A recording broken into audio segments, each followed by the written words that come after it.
This video is about how to make a pawn fall. Each pawn will have a different fall rate depending on skills, traits, and conditions. A pawn that just took yayo has a 0.000000. A little longer than a few minutes later.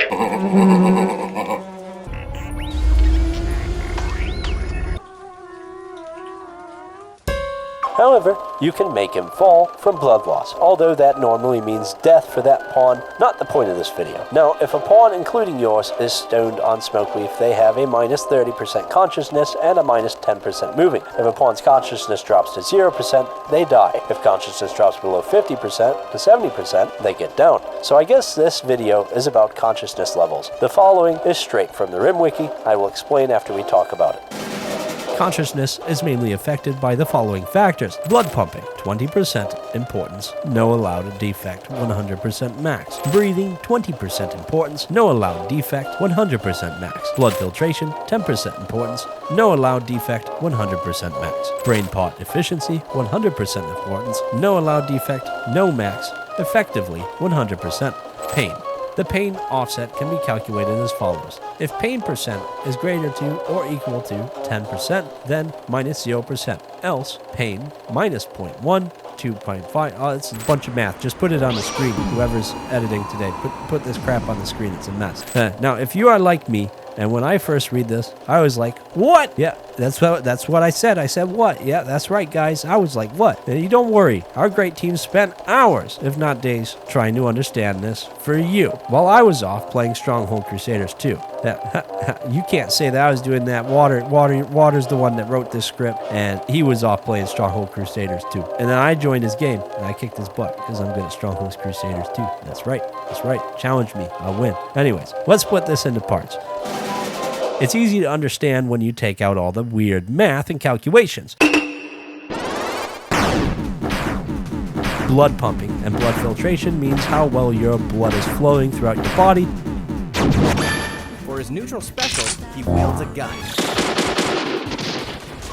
If you have lots of holes in your body, you will lose a percentage of consciousness each second you lose blood.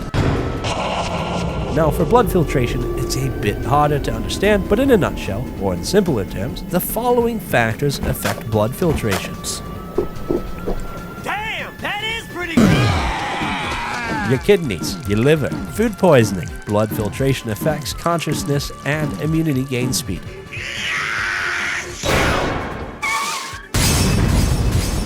Breathing is impaired by damaged lungs. And next, pawns only need one lung to live. The Rim Wiki does not explain how the neck affects breathing because as far as I know and from what the wiki says, if the neck is damaged or destroyed, it leads to death. The brain, I hope I do not need to go into detail, but if you have no brain, your pawn dies. Now, to discuss pain and that weird equation, the equation is saying if your pawn's pain level is below 10%, then there is no effect. However, every 10% above 10% drops consciousness by 5% to 10%. You're understanding more. Everything has a base damage that it will do. For a steel club, it's 6.31 damage per hit. Now, if we make it out of uranium, that bumps up to 8.42 damage per hit. Other than the increase in damage, I do not think you should make anything from uranium unless you have to. It is also good to note that the level of the pawn increases the chance to hit. However, like we just talked about, it does not increase the damage itself. Now it's time to take a hit and talk about our sponsors. Hello.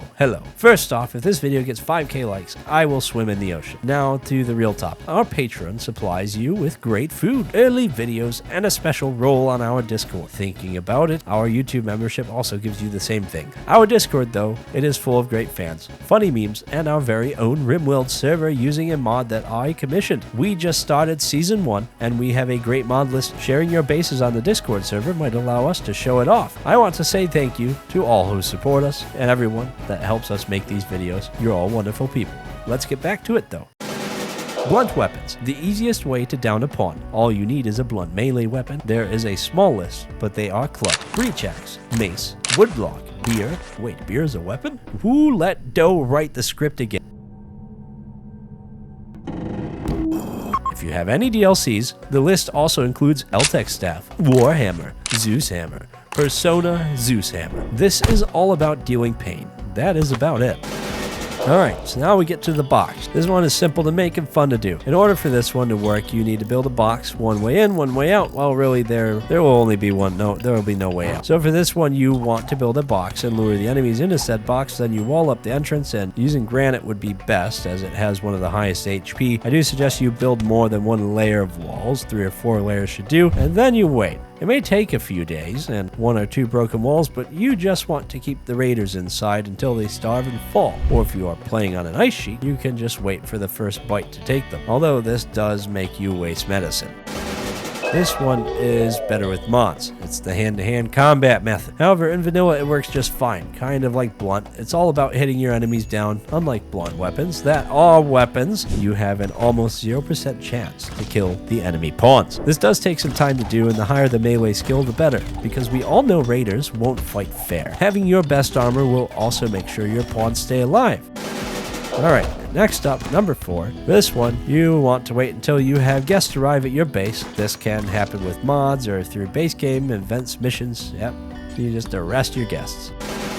Number 5, dev mode. This one is more of a joke, however it does work if you really want to. I won't bother showing you how to get into dev mode. If you know, you know. If you don't know, I don't even know what to tell you. But first you want to click the 3rd button. Wait, where are my dev mode buttons? They should be right here. Alright. Well, I guess you guys will learn how to get into dev mode on your own. If you go to the menu screen, you'll see the option button. You will want to click it. When you do, you will get the setting menu. Here you will see a lot, but we just want to find the dev mode button and then you can click it. This will add a small bar at the top of your screen above your pawn's tokens. Here you want to click the 3rd button in the row. Then in the search bar in the top left corner of the screen, you want to look up down pawns. Now this is not what you will be clicking. Now you want to find the damage pawn. Damage to down. This will down the pawn without really killing them.